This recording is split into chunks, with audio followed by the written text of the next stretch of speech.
Bem-vindos ao Historizando! O nosso assunto de hoje é a questão da semana. Para quem não sabe, toda semana, às terças-feiras, aqui no canal, a gente corrige questão, a gente analisa a prova, justamente para te ajudar a ter melhores resultados. E nessa reta final de ano, nessa reta final das provas de vestibulares, terão provavelmente mais dias com questões da semana e não apenas na terça-feira. Se você gosta desse tipo de conteúdo, se esse tipo de conteúdo te ajuda de alguma forma, não se esqueça de deixar o seu like e de se inscrever no canal para mais, cada vez mais. Hoje nós vamos comentar sobre a Unicamp, mais especificamente a segunda fase da prova da Unicamp, que será em janeiro.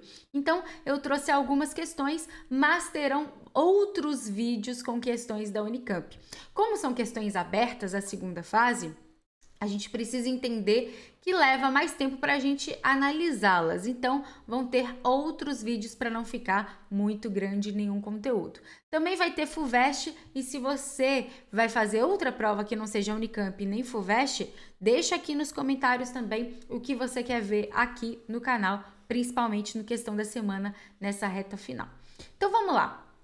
Unicamp 2021, se você quiser dar um pause, fazer a questão, dar uma analisada antes de corrigir comigo, fique à vontade, o Historizando é nosso. Olha lá.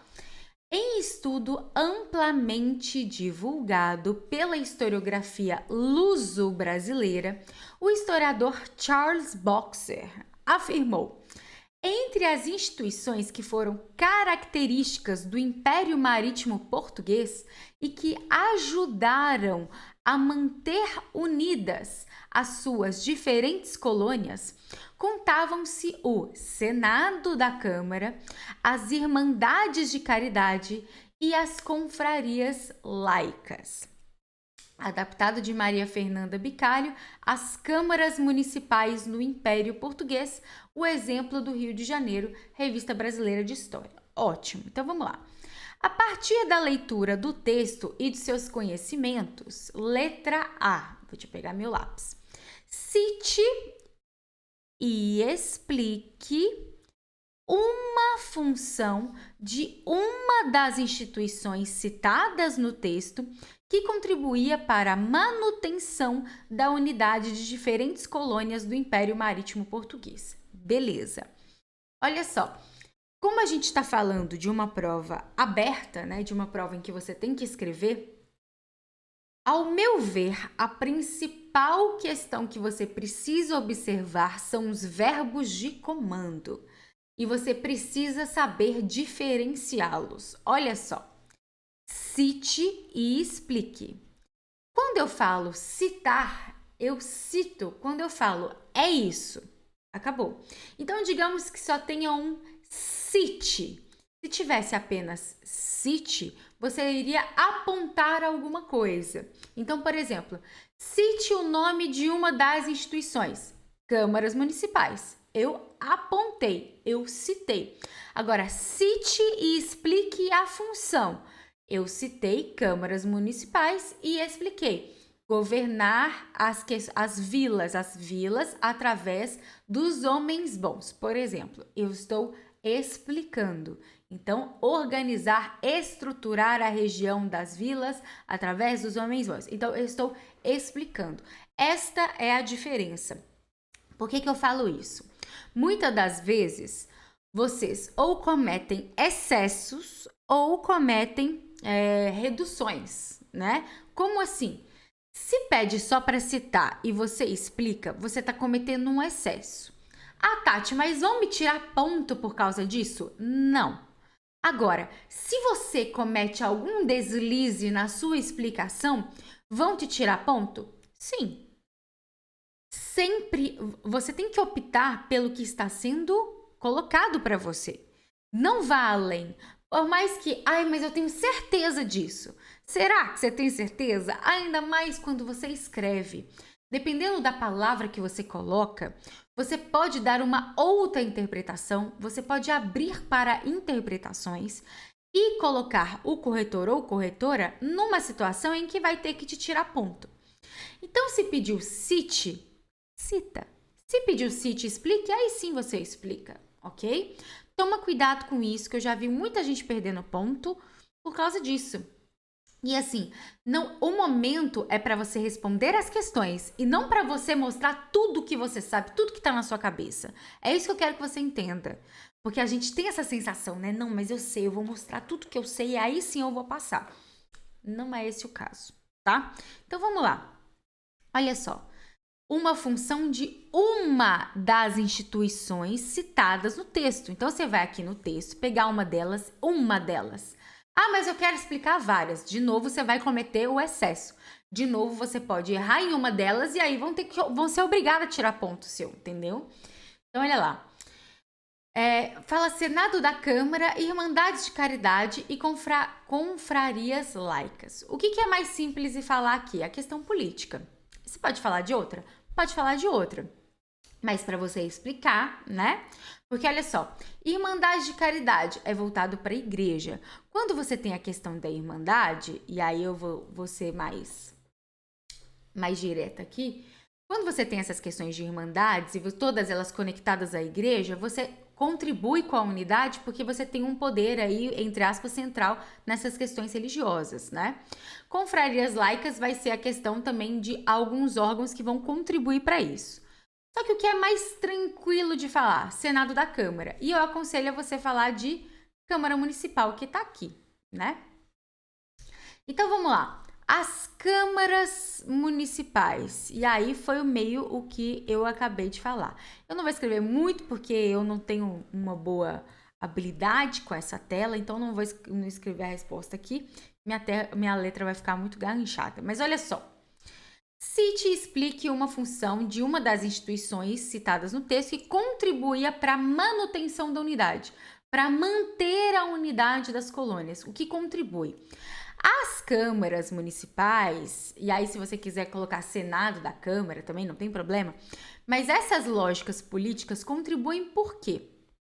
Devido ao vasto império, a partir do momento que você tem uma representação do império em cada localidade, por exemplo, as câmaras municipais, as vilas, e a partir dessa representação, a partir dos chamados homens bons, você tem o poder político português chegando nessas localidades, você contribui para a manutenção da unidade dessas colônias. Porque em cada localidade vai ter essa representação do Império Português. É um pouco disso que você tem que colocar aqui, tá? Se você tem alguma dúvida com relação a isso, não deixe de colocar nos comentários que a gente pode discutir sobre isso, tá? Letra B. Explique duas razões pelas quais a existência de quilombos no período colonial problematiza a noção de integridade do Império Português. Bom, para quem não está lembrado, e por favor, quem não esteja lembrado, lembre, quilombos são, então, tipos de resistências negras, escravistas do período, né? Como assim? Quilombos são localidades em que pessoas que eram escravizadas acabavam fugindo para essas localidades e formavam ali pequenas comunidades, pequenas ou até grandes, né? Porque se a gente citar Palmares, por exemplo, é uma grande comunidade. E isso é uma forma de resistência. Só que essa forma de resistência, observe o seguinte, ela não é única e simplesmente uma resistência ao escravismo. Não é apenas isso. Já é muita coisa, mas não é só isso. Porque a partir do momento que você forma uma pequena comunidade alternativa ao poder do Estado, você também está sendo resistência ao Império Português. Deu para entender aqui? E essa é uma super razão para você colocar. É uma resistência ao Estado, ao Império Português, ao mando do Estado, né? Com isso, você tem a fragmentação de algumas regiões voltadas para essas comunidades. E é isso que você tem que citar como uma das razões. Qual pode ser outra razão, Tati? Bom, você pode falar, por exemplo, de que a questão escravista, a lógica escravista, não é uma lógica de todo o Império Português. Como assim? O que eu estou te dizendo? não é uma lógica que une todo o império. Tipo assim, todos os lugares do Império Português têm uma base de trabalho escravizado. Não. Base de trabalho escravizado é o Brasil. O que você tem são as questões, claro, de comércio, de tráfico negreiro, mas, de novo, não atinge o Império Português como um todo. Então, já é um tipo de fragmentação quando você não coloca essa base escravista do trabalho escravizado num todo. E é isso que você vai colocar na sua resposta na letra B. Então, de novo, explique duas razões. Então, a razão 1, você vai poder colocar como o quilombo é uma forma de resistência também. Vamos lá, de novo. O quilombo é uma forma de resistência à questão escravista e ao comando do Estado e ao comando do Império Português. Consequentemente, fragmenta ao formar pequenas comunidades. É uma das razões. Segunda razão. A segunda razão, e aí você vai escrever da forma como fica mais coerente para você, tá? Mas a segunda razão seria seria com base em que a lógica escravista, de base de trabalho escravizado, não é uma lógica que une todo o Império Português. Porque apenas em questões coloniais é que a base é o trabalho escravista. Consequentemente, não é algo que faz do Império Português uma unidade, e sim que torna diferenças, ou que coloca diferenças. São essas duas questões que você vai ter que citar e aí trabalhar um bom texto em cima disso. Falando em texto, deixa eu colocar aqui, ó. Aqui tem um vídeo no canal explicando algumas questões importantes para provas abertas na hora de escrever, tá? Vamos para a próxima. As imagens, deixa eu ver se você chegou até aqui, tá vendo como uma questão aberta, né? A gente leva mais tempo para discutir. Então, se você chegou até aqui, não se esqueça de deixar o seu like. Vamos lá.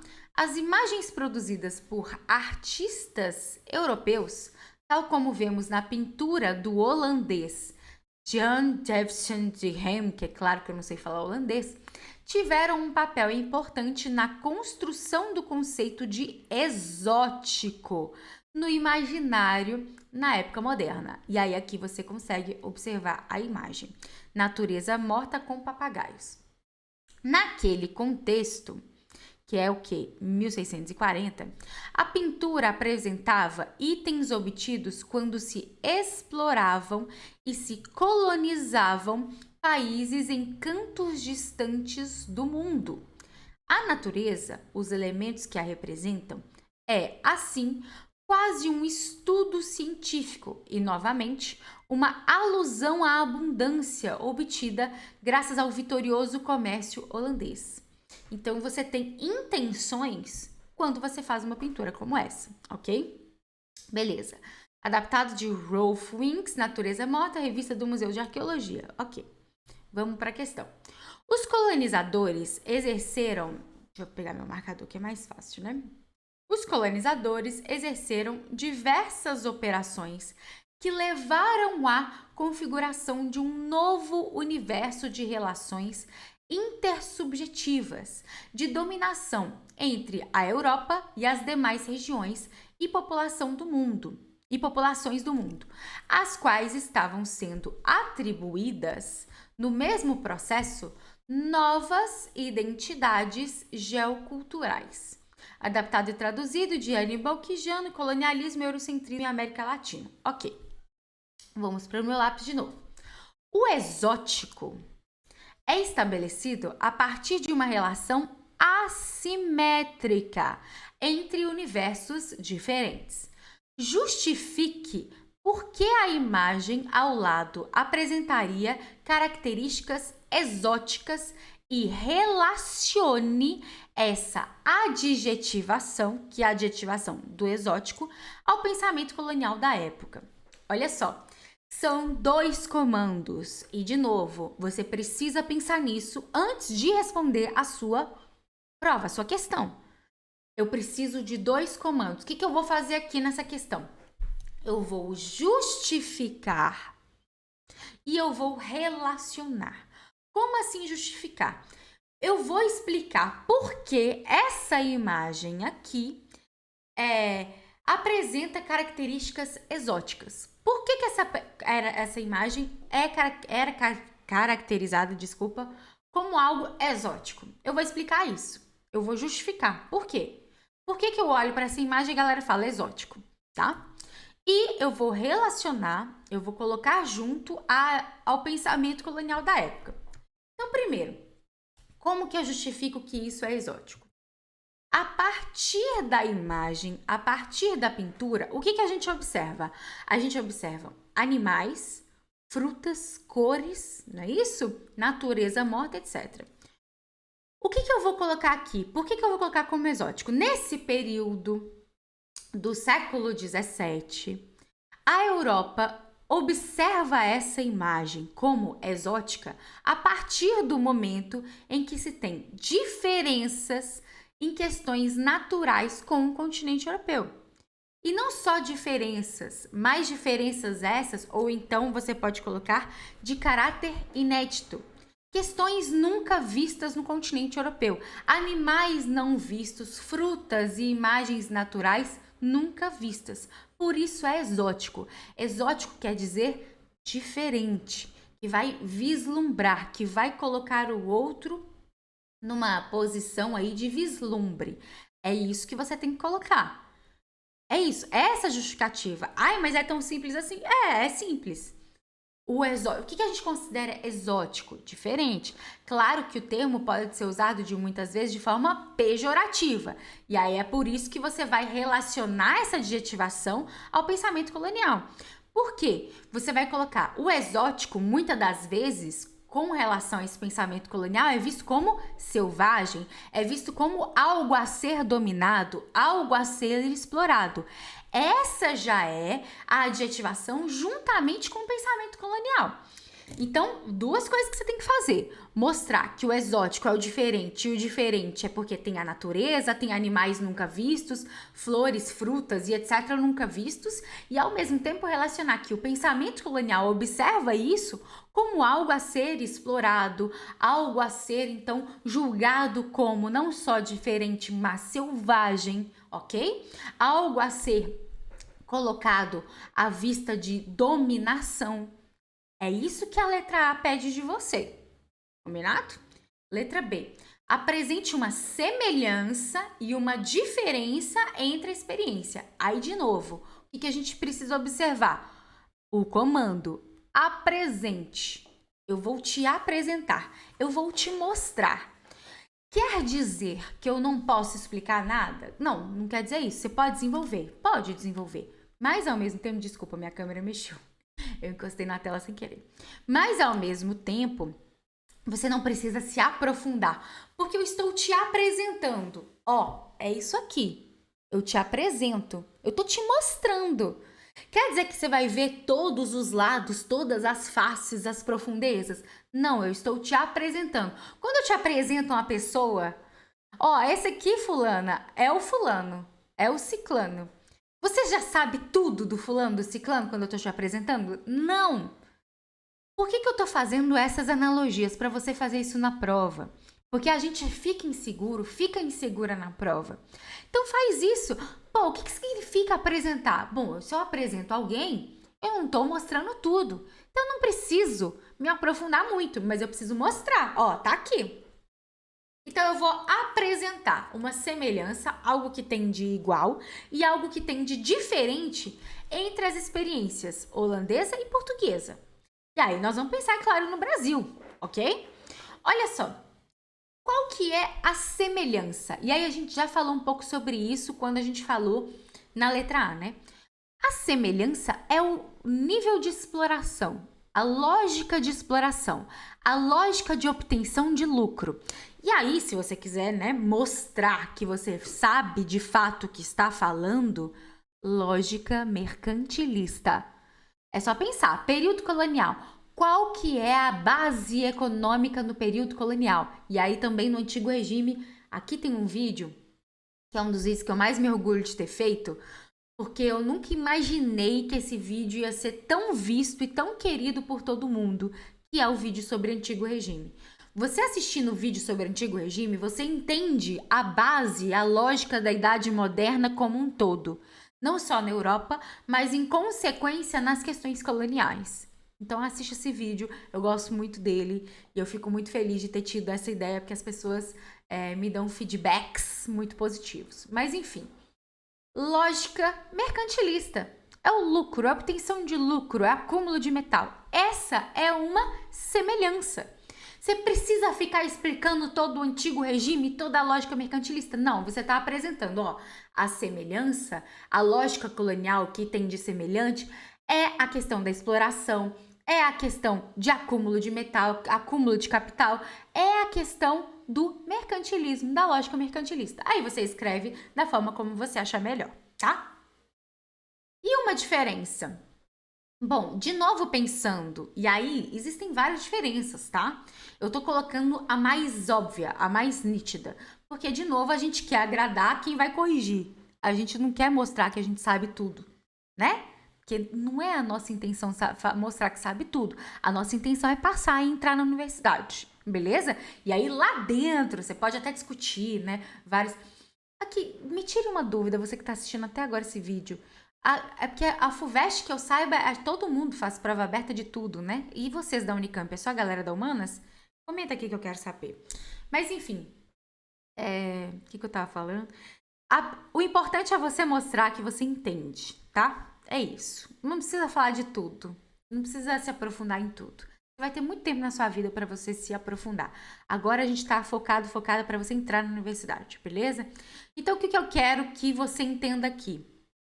Gente, eu tô falando só tudo isso para você não se amarrar, tá? Para você não se enrolar e não perder ponto. Não é porque você não pode fazer isso. Pode, só não quero que você perca ponto por isso, tá? Então, olha só. Qual que é a diferença? É só a gente pensar.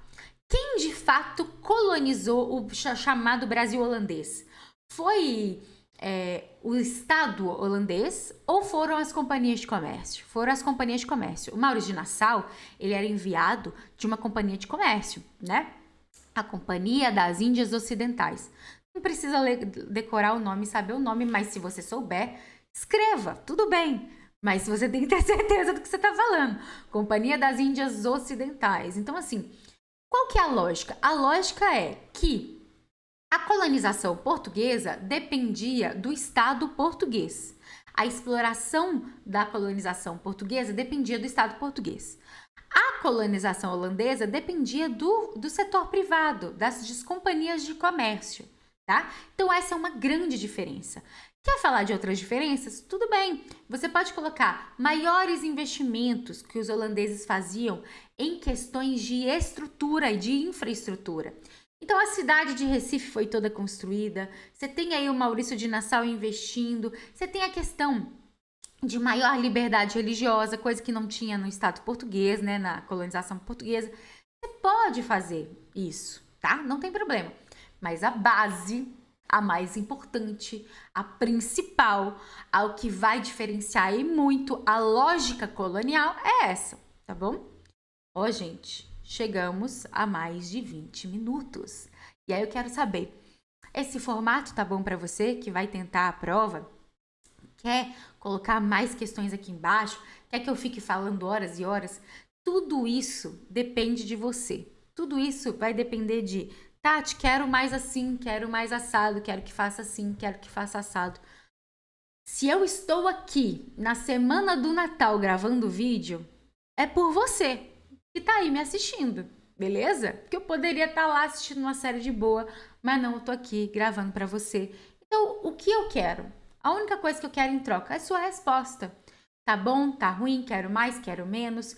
A Tati, vou mandar para os grupos que vão fazer a segunda fase para te ajudar no número de visualizações. Vou pedir para a galera dar like, vou dar o meu like, vou me inscrever, vou sim te ajudar nesse final de ano. Assim como você também está me ajudando nesse final de ano. Pode ser assim o nosso acordo, o nosso combinado? Então deixe seu comentário, não me deixe no vácuo. E com certeza terão mais vídeos para você. Aqui já tem uma playlist de Unicamp, tá? Então eu vou deixar linkado para você também, para você assistir mais e mais conteúdos assim como esse. Muito obrigada pela sua atenção. Um beijo e a gente se vê na próxima.